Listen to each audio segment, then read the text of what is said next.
Good morning everyone. आज जो सवाल हम करेंगे ये है from the chapter arithmetic progression, जो कि है क्लास 10 मैथ से। और इस सवाल को अगर देखें तो ये कुछ हद तक डिफरेंट है।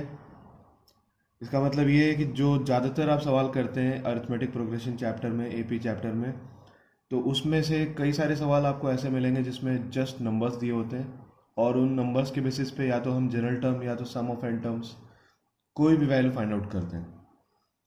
बट इस क्वेश्चन में जैसा कि आप देख सकते हैं यहाँ पर कोई भी नंबर गिवन नहीं है। और ऐसे सवाल जो कि बोर्ड एग्जाम में कई बार इस टाइप के सवाल पूछे जाते हैं, इनमें स्टूडेंट्स मैंने देखे हैं कि कई बार वो कंफ्यूज हो जाते हैं। तो कंफ्यूज होने की बिल्कुल भी कोई ज़रूरत नहीं है। और इस सवाल के थ्रू मैं ये प्रूव करने की कोशिश करूँगा कि आप चाहे किसी भी टाइप के सवाल क्यों ना आ जाए बोर्ड एग्ज़ाम में, नंबर्स वाले हों या फिर बिना नंबर्स के हों, आप हर एक टाइप के सवाल को अगर आप स्टेप बाय स्टेप चलोगे तो वो इजीली आपसे सॉल्व हो जाएगा। चलिए मैं आपको बताता हूँ कि इस सवाल को हम कैसे सॉल्व करेंगे। और सबसे पहले हम ये देख लेते हैं कि यहाँ पर हमारे पास गिवन पार्ट में क्या है। तो सवाल को रीड करते हैं पहले। If the pth term of an AP, किसी AP में जो pth टर्म है, pth टर्म जैसे कि हम nth टर्म निकालते हैं tn is equal to a plus n minus 1d होता है। ठीक उसी तरीके से यहाँ पर pth टर्म जो है वो q गिवन है, q, यानी हम लिख सकते हैं a plus p minus 1d is equal to q। तो चलिए आइए लिखना स्टार्ट करते हैं इसे। और कभी भी जब हम किसी भी क्वेश्चन को सॉल्व करेंगे तो सबसे पहले अगर वहाँ पर AP में फर्स्ट टर्म और कॉमन डिफरेंस अननोन है तो हम उसे एक बार स्टेटमेंट के थ्रू लिखेंगे भी कि let us suppose that this is the first term and that is the common difference. ये लिखना जरूरी होता है। मैं आपको जस्ट डायरेक्टली सॉल्व करूंगा यहाँ पर। आप जब एग्जाम में करेंगे you should write those things. मैं यहाँ पर लिख लेता हूँ गिवन TP यानी pth term is equal to q।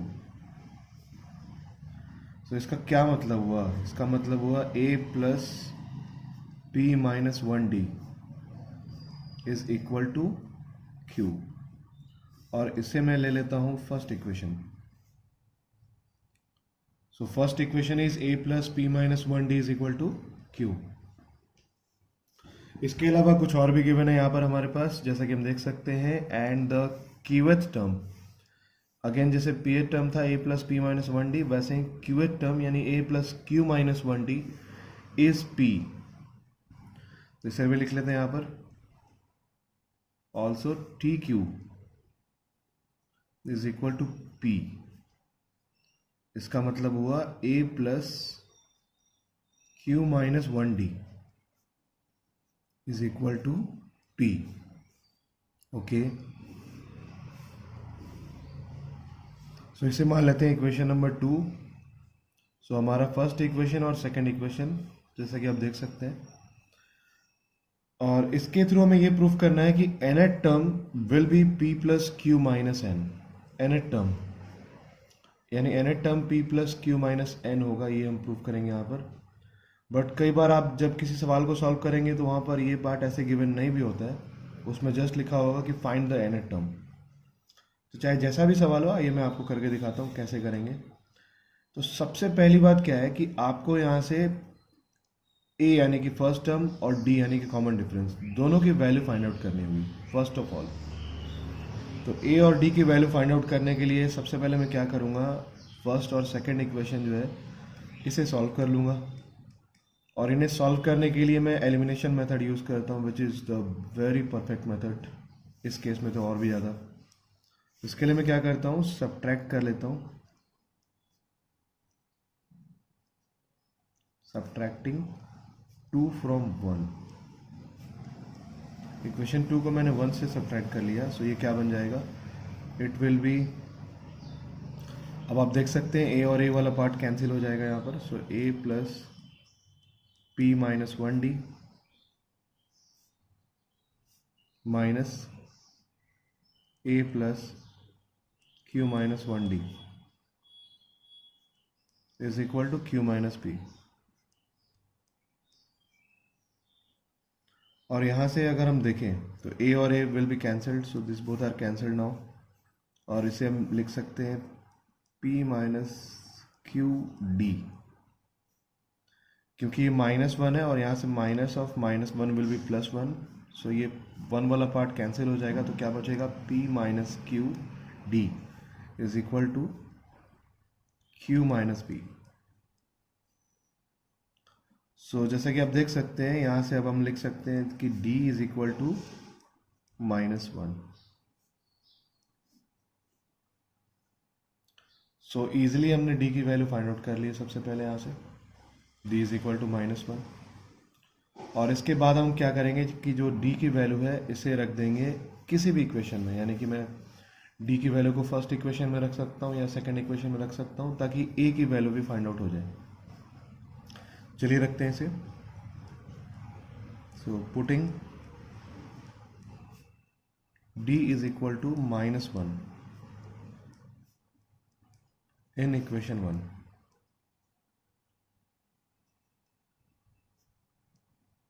So equation 1 में अगर मैं d इज इक्वल टू -1 रखूंगा, then this will give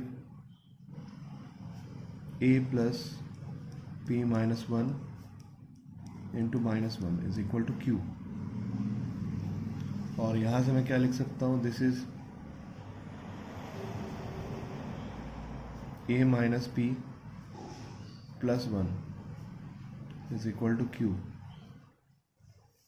so अब मैं यहां से लिख सकता हूं therefore a is equal to, this will be p plus q minus 1।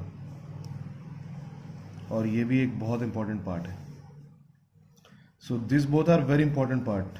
सबसे पहले किसी भी सवाल को आप सॉल्व करेंगे अगर जिसमें कोई नंबर्स गिवन नहीं है, तो वहाँ सबसे पहले आपको कॉमन डिफरेंस और फर्स्ट टर्म इन दोनों को फाइंड आउट करना बहुत ज़रूरी होता है, जो कि हमने ऑलरेडी यहाँ पर सॉल्व कर लिया है। ए और डी की वैल्यू हम फाइंड आउट कर चुके हैं। So the final step now is to find the nth term. अब हम सिर्फ और सिर्फ nth टर्म को फाइंड आउट करेंगे। सो आइए देखते हैं कैसे फाइंड करेंगे nth टर्म को।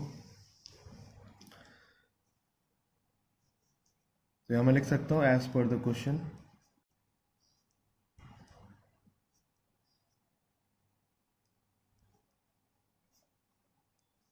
we have to find tn। tn का मतलब हो गया nth term which is a plus n minus 1d। nth term का मतलब a plus n minus 1d। और यहाँ हम क्या करेंगे कि जो फर्स्ट टर्म है a, यहाँ से p प्लस क्यू माइनस 1, और जो कॉमन डिफरेंस है d विच इज -1, इनकी जो वैल्यू है वो यहाँ पुट कर देंगे। सो मैं इसे रखता हूँ यहाँ पर। So this is p plus q minus 1 plus n minus 1, और d की जगह पे रख दूंगा मैं -1। सो फाइनली अब मैं लिख सकता हूँ this will be equal to p plus q minus 1, और यहाँ से बचेगा -n प्लस 1। जैसा कि आप देख सकते हैं +1 एंड -1 दोनों कैंसिल। सो मैं अब लिख सकता हूँ therefore tn is equal to p plus q minus n, which is also the required answer. मतलब जो हमें प्रूफ करना था वो हम यहाँ पर देख सकते हैं, it is already proved now, p plus q minus n। So the question was very easy. इसमें कोई भी डाउट नहीं है कि क्वेश्चन बहुत आसान है। बट द थिंग इज, आप जब भी ऐसे सवाल को सॉल्व करेंगे then always focus on 2 things first. Number 1 is common difference, कि हम कैसे कॉमन डिफरेंस को फाइंड आउट कर सकते हैं किसी भी गिवन इक्वेशन से। And number 2 is the first term. ठीक है, और अगर फर्स्ट टर्म और कॉमन डिफरेंस को आप फाइंड आउट कर लेते हैं देन किसी भी सवाल को सॉल्व करना बहुत आसान हो जाएगा। In the upcoming days, I will also post some other questions from this chapter, arithmetic progression, which are quite important from the perspective of the board exam. और मैं ये उम्मीद करता हूँ कि आज इस सवाल को जब मैंने सॉल्व किया तो आपको ये सवाल बहुत अच्छे से क्लियर हो गया होगा। In that case, if it is so, then don't forget to subscribe to our channel and also hit the bell icon so that you receive all the notification on time. आज के लिए बस इतना ही. कल दोबारा मिलेंगे एक नए वीडियो के साथ. तब तक के लिए take care of yourself and thank you for watching.